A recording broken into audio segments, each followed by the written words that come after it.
Coba nanti lihat Mas.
Oke, kita mulai ya, Bapak Ibu dokter ya. Eh, saya mulai dengan analisis lingkungan dulu ya.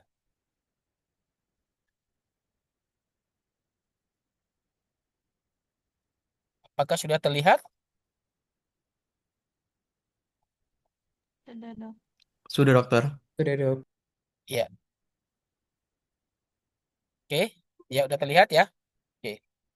Mungkin kita butuh waktu 1 jam ini nggak terlalu lama ya, karena ini sudah pernah kita pelajari dan mungkin itu tinggal menganalisa aja ya. Oke, kita masuk analisis lingkungan bisnis ya. Ya, kalau kita analisis lingkungan bisnis, kita bisa memakai analisis SWOT ya. Mungkin sudah banyak dipelajari oleh Bapak Ibu dokter ya. Udah bisa ya. Sebentar, sebentar.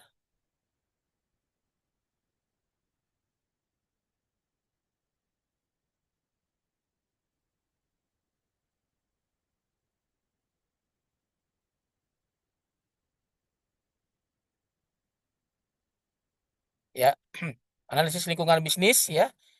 Biasanya dipelajari oleh analisis SWOT ya. Kemudian analisis SWOT bisa kita buat balance scorecard-nya ya. Balance scorecard-nya yang kemarin sudah kita pelajarin juga ya.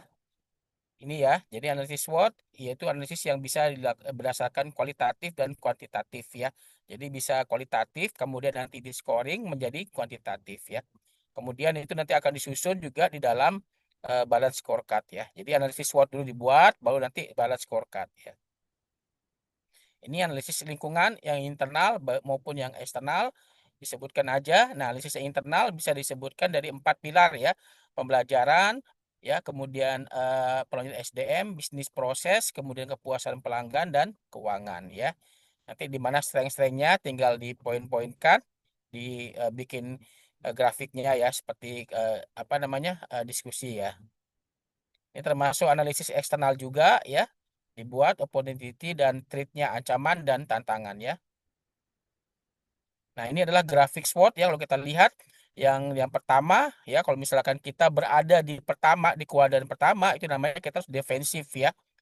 Defensif artinya kita harus bertahan ya. Bagaimana caranya kita ciptakan kekuatan yang lebih tinggi ya, walaupun ancaman itu datang ya kita harus defensif. Kemudian kodan kedua kita harus ofensif atau agresif ya. Jadi ini adalah kita mempunyai peluang yang tinggi dan kita mempunyai kekuatan ya. Jadi kita harus agresif termasuk agresif di marketingnya ya. Kemudian yang kuadran ketiga rekonsiliasi ya. Jika kita punya kelemahannya banyak, tantangannya peluangnya peluangnya ada ya kita melakukan rekonsiliasi artinya kita juga bisa melakukan hal-hal yang sifatnya kolaborasi ya atau kita juga bisa merger ya di sini adalah kuadran di sini ya. Kemudian kuadran yang keempat ya kita sudah liquidation ya kita banyak lemah dan kita banyak ancaman ya. Berarti kita ini kelemahan kita dan ancaman itu membuat perusahaan kita mungkin membutuhkan investasi dari luar ya maka kita juga membutuhkan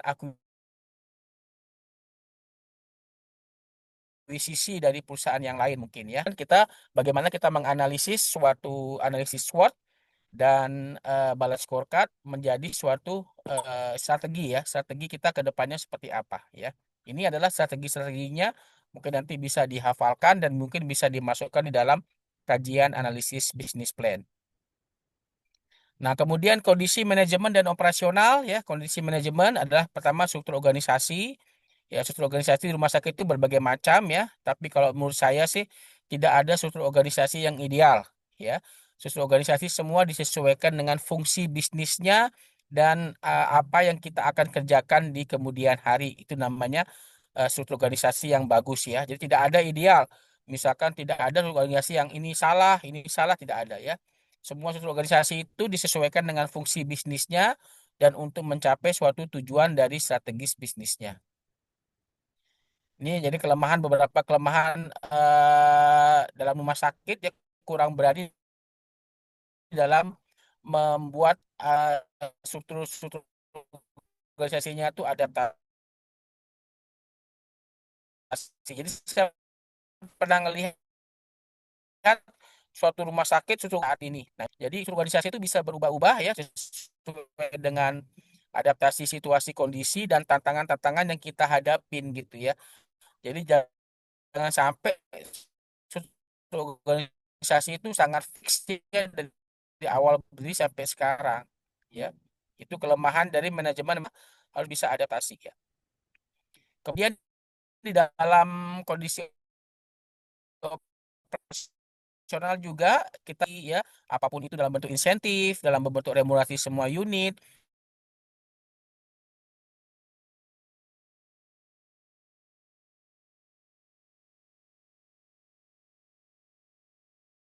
ya aset perusahaannya berapa. Nah, ini yang kadang-kadang setiap rumah sakit itu tidak bisa menentukan asetnya secara jelas gitu ya. Jadi karena memang mereka tidak mempunyai suatu sistem yang bagaimana mengelola aset manajemen ya. Nah, kalau di kita di tempat rumah sakit saya ada namanya SAMRS ya, sistem aset manajemen rumah sakit ya. Jadi kita ketahui mana aset-aset kita, mana yang bukan aset kita gitu ya. Nah, itu nanti bisa menjadi suatu keuntungan jika kita punya aset bisa di identifikasi sehingga kita nanti bisa pada waktu kita mau diakuisisi dari rumah sakit yang lain ya, kita punya aset yang banyak ya, artinya tidak hilang gitu ya. Karena ada beberapa rumah sakit tuh aset dari awalnya banyak ternyata lama-lama menyusut atau hilang atau bisa diambil oleh karyawan gitu ya. Itu juga hati-hati ya. Makanya setiap apa namanya aset itu juga harus bisa diidentifikasi ya. Jadi di masing-masing aset itu ada sejenis label dan barcode-nya ya. Sehingga nih kalau kita scan barcode di aset itu maka keluar tuh pembelian tahun berapa, biayanya berapa, waktu beli gitu ya. Kemudian tahun berapa pembeliannya ya, merek apa itu jelas ya. Itu namanya kita membuat sistem aset manajemen rumah sakit. Kemudian kita bisa juga mencantumkan besaran modal awal atau startup cost ya, berapa besaran modal awal pada saat dibutuhkan untuk pendirian suatu rumah sakit tersebut gitu ya. Kemudian berapa biaya operasionalnya atau operating cost ya, ini dihitungnya per bulan ya, tiap bulan berapa. Kalau modal awal ini ya biasanya ditentukan dari shareholder ya, misalkan 250 miliar untuk awal nih pembangunan. Ya berarti segitu modal awalnya ya. Mungkin itu sudah include alat kesehatan ya. Kemudian include mungkin bahan habis pakai yang di awal. Kan kalau bahan habis pakai dengan obat kan kita harus membeli di awal tuh harus ada pembelian dulu ya. Baru nanti bisa eh, apa pembayarannya sebulan-sebulan ya. Tapi kalau di awal kita juga harus mempunyai modal awal untuk farmasi dan BNHP ya. Nah, ini nanti kelihatan di besaran modal awalnya berapa, kemudian besaran biaya operasional setiap bulan tuh berapa. Ini besaran biaya operasional ini termasuk juga manajemen ya. Di sini juga akan dimasukkan ya. Kemudian kesehatan keuangan ya. Keuangan itu kalau di sistemnya apakah rumah sakit itu memakai accrual base atau cash basic ya. Cash base ya. Jadi accrual base itu adalah pendapatan yang kita akuin ya, walaupun itu belum dibayar ya. Tapi kalau cash basic pendapatan yang diakuin itu setelah dia dibayar uang gitu ya. Jadi beda accrual base atau cash basic atau cash base ya. Nah, accrual basic atau cash basic itu nanti disebutkan di dalam bisnis plan ya untuk kesehatan keuangannya. Kemudian dilihat juga profit marginnya berapa besar profit margin yang kita punyain ya di dalam laporan keuangannya. Ini harus ada di laporan keuangan di dalam bisnis plan. Kemudian laporan rugi laba ya juga harus ada ya. Jadi dalam bisnis plan diwajibkan kita juga harus mencantumkan laporan rugi laba ya. Jadi ini pun sebenarnya laporan rugi laba juga bukan suatu perusahaan rahasia perusahaan ya, karena ada beberapa perusahaan TBK seperti di saya perusahaan terbuka TBK multinasional itu laporan rugi laba itu sudah di statement di koran ya, di media massa itu sudah di statement ya, karena kita per triwulan ya itu sudah melaporkan ke RUPS dan ke publik ya, supaya karena kita merupakan perusahaan TBK ya. Jadi harus dicantumkan juga laporan rugi laba ya di dalam bisnis plan. Kemudian ini kita juga menghitung analisis titik impas, banyak metode bagaimana cara menghitung titik impas ya, break even point ya, ini hanya salah satunya aja ya. Ini seperti ini rumusnya ya, bisa dibaca sendiri, kemudian nanti bisa dibuat grafiknya ya. Ketika nanti dibuat grafik, maka ada namanya profit area, ada namanya operasional area. Nanti ketemu di BEP di sini ya. Jadi awal-awal kita mungkin rugi ya, tapi kita kemudian nanti loss areanya ini bersifat unit cost-nya kita harus tahan jangan sampai meningkat sekali ya. Nah, nanti juga awal-awal kita masih rugi revenue tapi di mana nanti naik ya. Nah, nanti antara revenue dengan unit cost itu namanya profit area ya. Nah, ini pada saat tertentu antara revenue dengan cost, antara pendapatan dengan biaya akan mengalami suatu titik pertemuan ya yang disebut sebagai BEP. Ya, nanti ini gambarnya BEP seperti ini dengan rumus yang tadi ya. Kemudian indikator kepuasan karyawan juga kita nanti akan cantumkan juga di bisnis plan ya. Mungkin ada survei kepuasan karyawan yang setiap setahun sekali ya. Itu juga nanti akan bisa dimasukkan sebagai gambaran bahwa bagaimana kesejahteraan karyawan kita ya, apakah mereka puas atau tidak, atau mereka sejahtera atau tidak ya. Ini kepuasan karyawan ya, biasanya kalau tertinggi adalah dia memakai teori Maslow ya. Artinya teori Maslow ini adalah teori tentang eksistensi yang paling tinggi ya. Tapi kalau dia masih memperhitungkan gaji, memperhitungkan sosialnya dia, memperhitungkan security-nya dia, itu masih di bawah ya. Jadi kalau sudah karyawan sudah banyak memperhitungkan antara eksistensinya dia, mendapat jabatan, ya itu berarti dia sudah memakai teori Maslow yang tertinggi ya. Jadi untuk memudahkan analisa bisa dibuat seperti ini ya, berapa turnover karyawan di rumah sakit tersebut ya, kemudian berapa kali dalam setahun mengikuti training ya, berapa kontribusi pendapatan karyawan. Nah, kontribusi pendapatan karyawan itu disebut sebagai revenue headcount ya, revenue headcount. Jadi nanti cara cara rumusnya jumlah omset kita sebulan dibagi dengan jumlah karyawan. Ya, nanti nah itu masing-masing ketahuan tuh masing-masing karyawan berapa kontribusi yang diberikan kepada rumah sakit. Ya. Kemudian jangan lupa di bisnis plan dimasukkan juga indikator indikator kinerja rumah sakit ya, ada input, proses, output, outcome, benefit dan impact ya. Indikator input kalau indikator proses ya kayak seperti bor, toy, loss ya. Kemudian indikator input mungkin bisa 5M satu dari 5M method, material gitu ya. Bisa dimasukkan ya. Kemudian nanti benefit dan indikator impact-nya. Jadi masing-masing rumah sakit berbeda-beda indikator kinerjanya ya. Nah, ini untuk menyusun indikator ya. Nanti tadi pakai balance scorecard biasa. Kemudian kita masukkan KPI-nya dan nanti bisa kelihatan indikator-indikatornya ya. Oke, itu tentang analisis lingkungan ya dan bagaimana kita menganalisis lingkungan dan menganalisis SDM dan laporan keuangan. Silakan ada pertanyaan tentang hal ini? Kalau tidak ada, kita lanjut ke materi yang berikutnya. Ya, kita masuk ke analisis pasar dan pemasaran ya.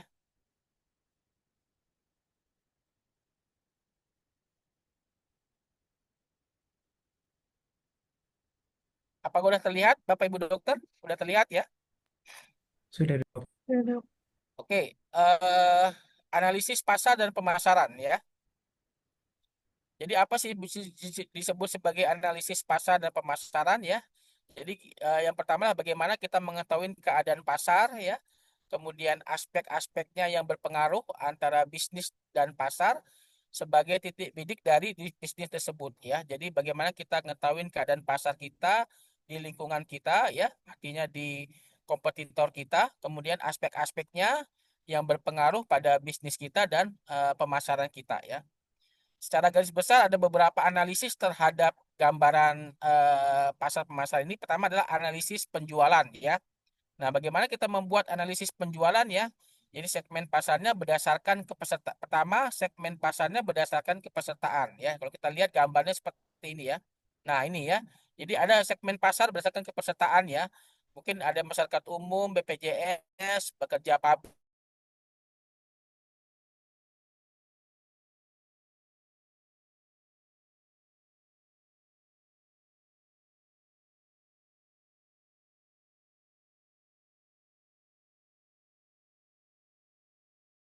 Jadi ada berapa komponen ini masyarakat umum atau bayar tunai, kemudian BPJS, kemudian korporasi ya, pekerja-pekerja korporat ya, perusahaan, kemudian asuransi dan jaminan kesehatan di daerah masing-masing.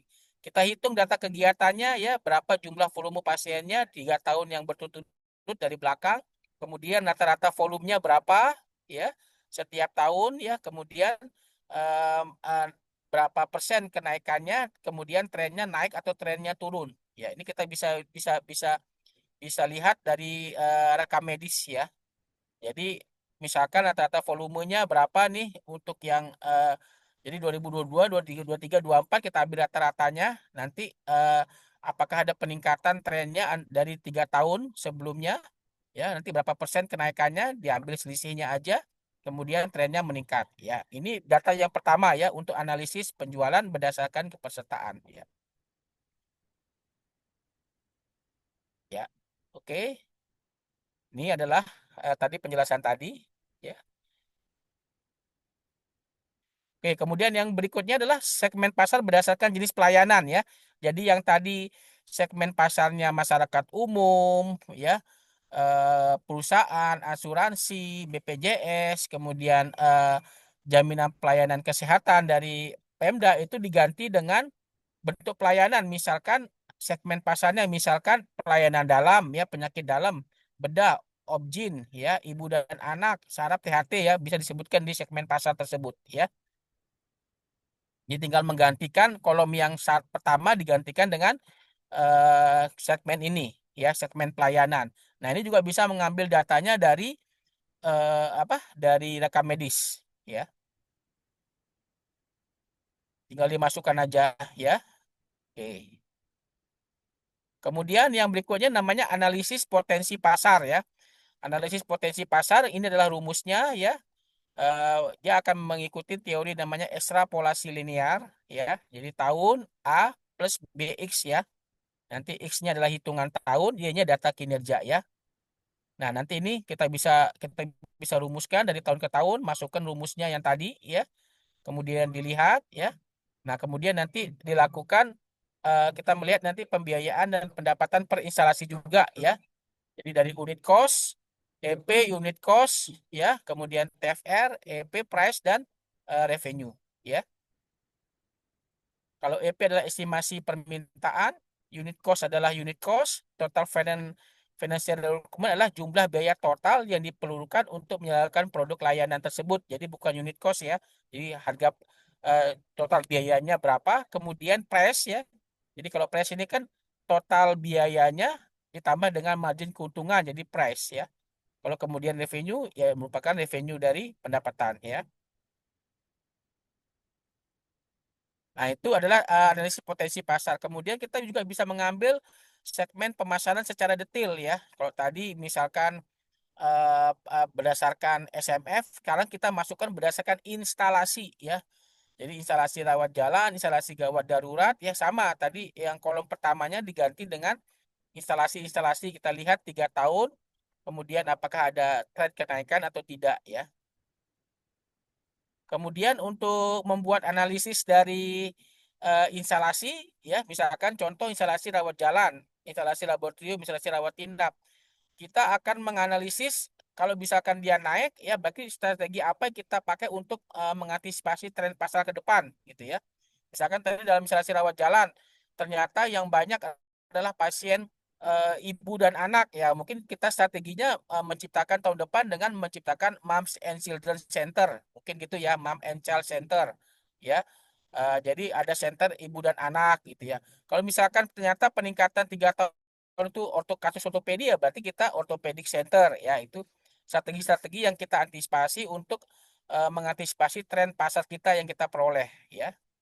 Kemudian termasuk juga instalasi laboratorium dan instalasi rawat inap, ya. Jadi nanti ke arah mana strategi-strategi tren marketingnya, ya.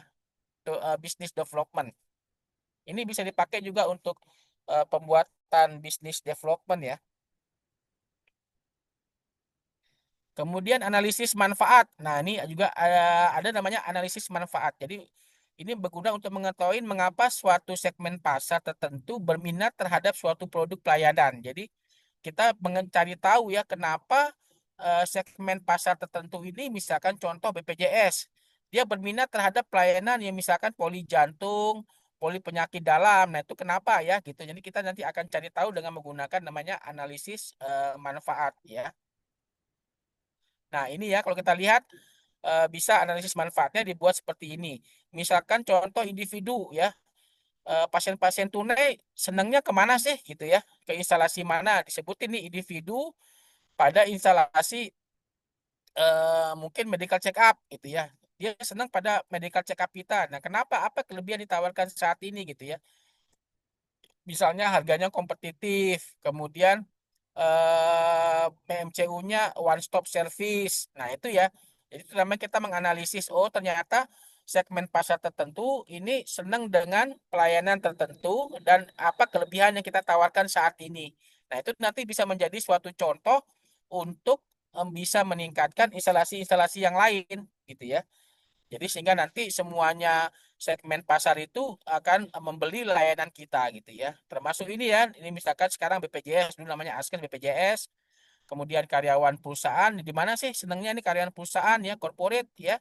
Kemudian asuransi swasta, asuransi biasa, private sama korporasi, di mana sukanya, ya. Biasanya kalau private kebanyakan pasien-pasien yang istilahnya asuransi, biasanya kebanyakan asuransi yang kalau di tempat saya tuh banyaknya sukanya ke ortopedi, gitu, ya.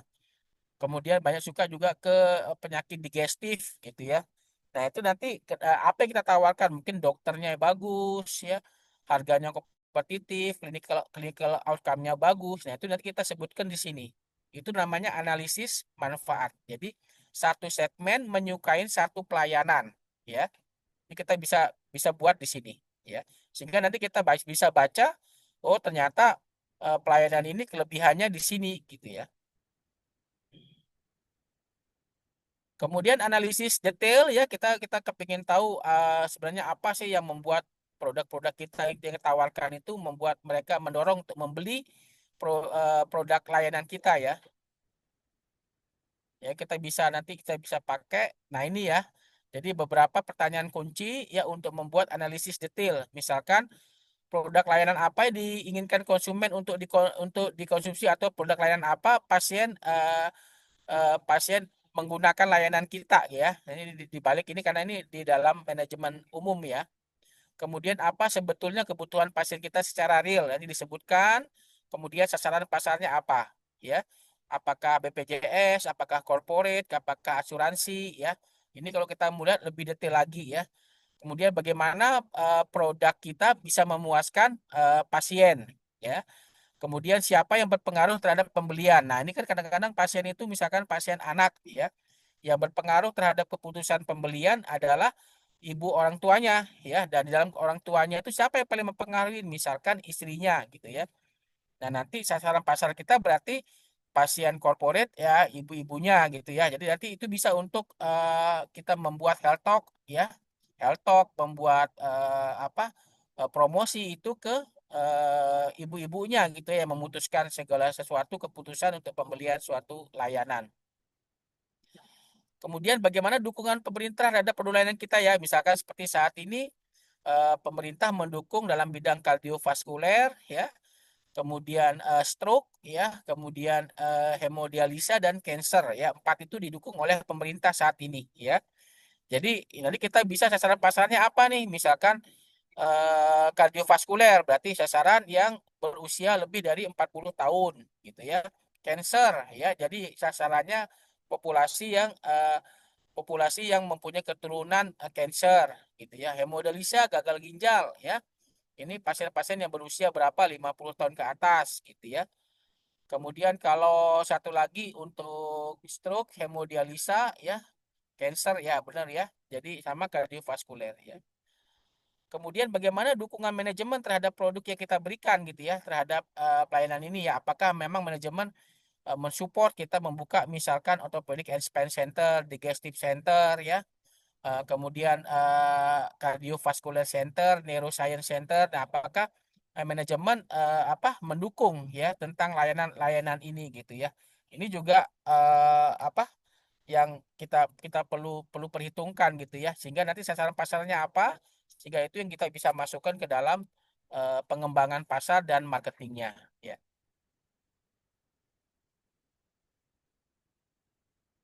Nah, yang penting juga analisis pesaing ya, bagaimana kita melakukan analisis untuk pesaing-pesaing kita ya. Jadi yang dianggap pesaing rival rumah sakit ya, pertama adalah rumah sakitnya setara dengan kita ya. Kemudian yang kedua, rumah sakitnya berjarak 0 sampai 5 kilometer dari kita. Itu namanya kompetitor kita yang paling dekat ya. Ini namanya ring satu. Ring satu itu 0 sampai 5 kilometer.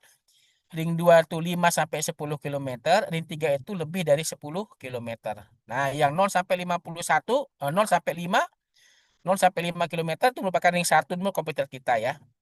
Kemudian yang itu yang pertama tentang rumah sakit setara, yang kedua tentang jarak, yang ketiga tentang produk layanan ya.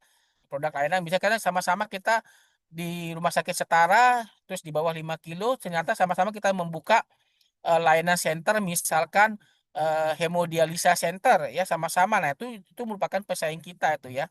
Jadi dianggap pesaing itu mempunyai tiga kriteria itu ya.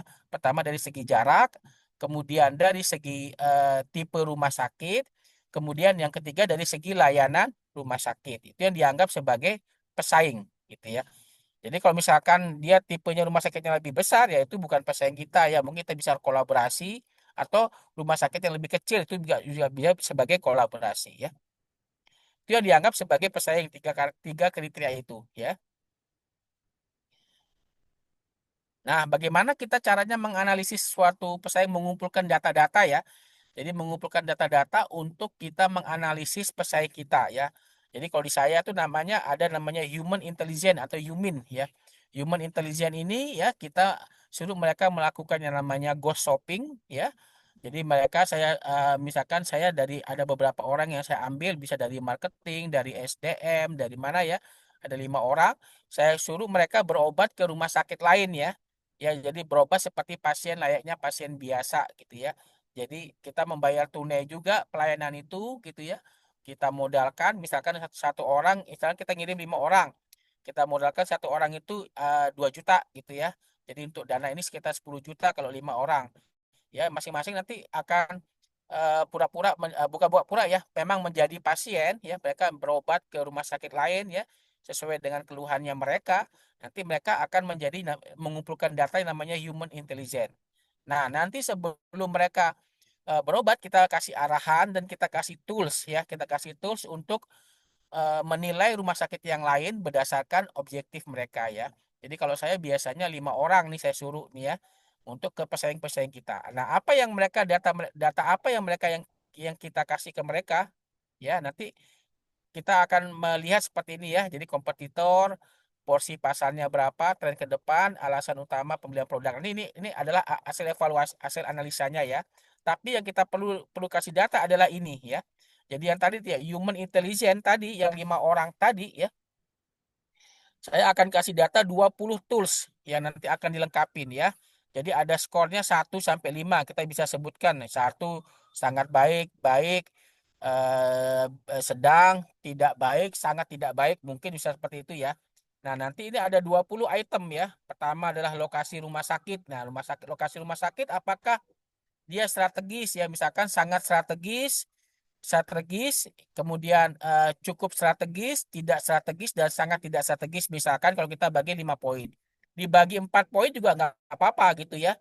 Jadi bisa seperti itu ya. Jadi masing-masing poin ini bisa kita tentukan masing-masing sesuai dengan, tapi harus sama lima-limanya ya. Jadi lima lima orang itu harus sama gitu kriteria pembobotan poinnya ya. Nah, ada 20 yang dia lihat ya human intelligence selama dia go shopping. Pertama lokasi rumah sakit, kemudian kondisi bangunan, kemudian kelengkapan alat, ya, kemudian kelengkapan SDM, kemudian keramahan SDM, ya, kemudian kepastian pelayanan, kemudian kecepatan layanan, kemudian ukuran ruang, ya, ukuran ruang masing-masing poliklinik, ya, kemudian ukuran ruang rawat inap, kemudian orientasi pelanggan, ya, kita bisa nanya ke pasien-pasien sebelahnya bagaimana orientasi mereka terhadap rumah sakit ini, apakah sudah sangat baik pelayanannya ya. Kemudian kemampuan manajemen itu kita bisa lihat, bisa observasi bagaimana mereka mengelola pasien mulai dari pendaftaran sampai pulang gitu ya. Kemudian fleksibilitas, ada nggak aturan-aturan yang kaku atau aturan-aturan yang bisa sebenarnya fleksibel gitu ya. Kemudian tarif ya, kita bisa kalau tarif kita mungkin nanti kumpulkan aja, misalkan tarif pemisahan dokternya berapa, tarif visitnya berapa ya. Kita tadi kumpulkan dulu, nanti baru kita scoring. Kemudian kualitas produk ya, kualitas layanan ya. Kemudian reliabilitas pelayanan, ini artinya pelayanan itu seragam diberikan ke seluruh unit dengan sama gitu, pelayanannya sama gitu ya. Baik keramahannya, kecepatannya, ya, ketanggapannya, respeknya, ya, kemudian empatinya itu sama ya. Kemudian bagaimana variabilitas produk ya. Jadi misalkan di sini macam-macam bisa dilayanin gitu ya. Tidak hanya penyakit-penyakit dasar, tapi penyakit-penyakit yang subspesialis juga bisa ditangani, namanya variabilitas produk ya. Kemudian promosi, kita bisa lihat promosi offline-nya, misalkan ada flyer-flyer, banner ya. Kemudian kita juga bisa lihat promosi di online-nya, kita bisa lihat di YouTube-nya, Google Review ya, Instagram, Facebook gitu ya. Kita juga bisa lihat di promosinya apakah dia gencar ya atau tidak aktif, marketing komunikasinya kita bisa lihat. Kemudian customer service-nya bagaimana ya? Apakah sudah baik ya dalam hal menanggapi keluhan, respon atau penanganannya ya. Kemudian kebersihan rumah sakit juga dilihat ya. Nah, kemudian kemudahan akses. Akses ini adalah akses transportasi umum ya. Apakah dia dilalui oleh KRL mungkin dekat, kemudian transportasi umum, publik ya, itu juga dilihat. Ini bisa kita lihat secara observasi aja sih, nggak perlu sampai masuk rumah sakit juga kita bisa lihat ya kemudahan akses. Kemudian berikutnya adalah keamanan ya. Keamanan itu kan ada yang offline, ada yang online ya. Kalau offline itu ya security-nya yang berjaga apakah sudah cukup di masing-masing unit. Kemudian keamanan yang online eh, visual CCTV juga dilihat apakah di semua layanan itu ada CCTV yang berfungsi untuk melihat secara detail tentang keamanan di rumah sakit tersebut ya. Nah, setelah itu kita akan melihat ya, setelah ini kita akan jumlahkan semuanya, jumlah berapa persen ya.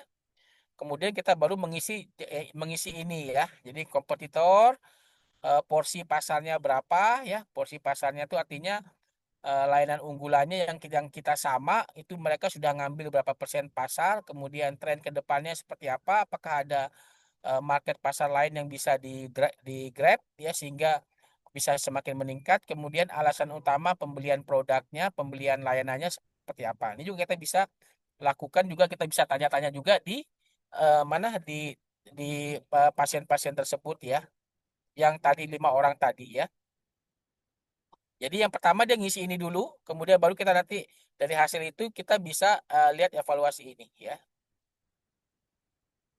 Nah, nanti setelah kita totalin nih jumlahnya ya, kemudian kita lakukan persentasenya ya.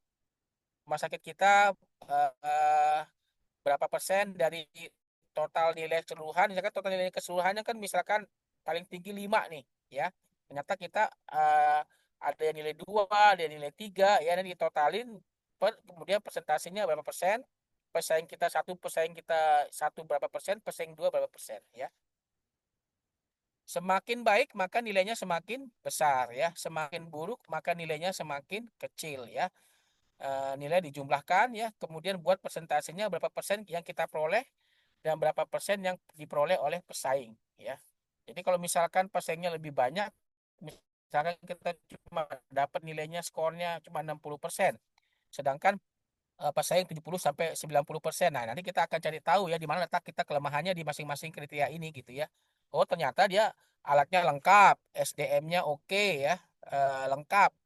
SDM-nya juga ramah ya, kepastian pelayanannya juga dokternya datang tepat waktu. Nah, nanti bisa kita lihat mana yang persentasenya kita rendah di sini. Ya, ini juga bisa untuk menganalisis analisis pesaing ya yang kita lakukan ya. Dan saya ini sering melakukan seperti ini. Jadi kita supaya kita nanti akan improvement di bidang-bidang yang negatif, yang nilainya skornya kecil gitu ya. Jadi kita akan lihat mana skor yang kecil nih. Nah, itu yang kita akan improvisasi supaya menjadi sama dengan pesaing-pesaing kita ya. Makin banyak pesaing, maka makin kecil perolehan rumah sakit kita. Ya, benar ya. Jadi kalau misalkan pesaing kita semakin banyak, ya maka perolehannya kita semakin kecil ya rumah sakitnya ya. Jadi yang tadi saya sebut sebagai porsi pasar ini ya, yang kolom ini porsi pasar ya. Jadi kalau kompetitornya kita semakin banyak, maka porsi pasar kita semakin mengecil, ya kan? Jadi maka dari itu kita jangan membuat suatu rumah sakit yang hampir sama dengan rumah sakit yang lain karena porsi pasarnya nanti akan semakin besar. Contohnya misalkan kalau di rumah sakit kita banyak yang senternya BPJS semua. Kita juga ikut-ikutan BPJS ya itu banyak banget porsi porsi pasar ya. Mungkin kita nanti ambil porsi pasar yang bukan BPJS gitu ya. Seperti itu ya. Oke, itu adalah yang terakhir tentang analisis pasar. Silakan saya buka forum tanya jawab atau diskusi ya sebelum nanti kita akhirin ya. Silakan ada pertanyaan dari dua analisis tadi yang materi terakhir dari saya dan itu dimasukkan ke dalam bisnis plan ya. Ada pertanyaan Bapak Ibu Dokter? Mungkin sambil difoto ya untuk dokumentasi siapa ketuanya tadi. Baik, saya dokter Romzi, dokter. Ya, silakan difoto mungkin sambil nunggu.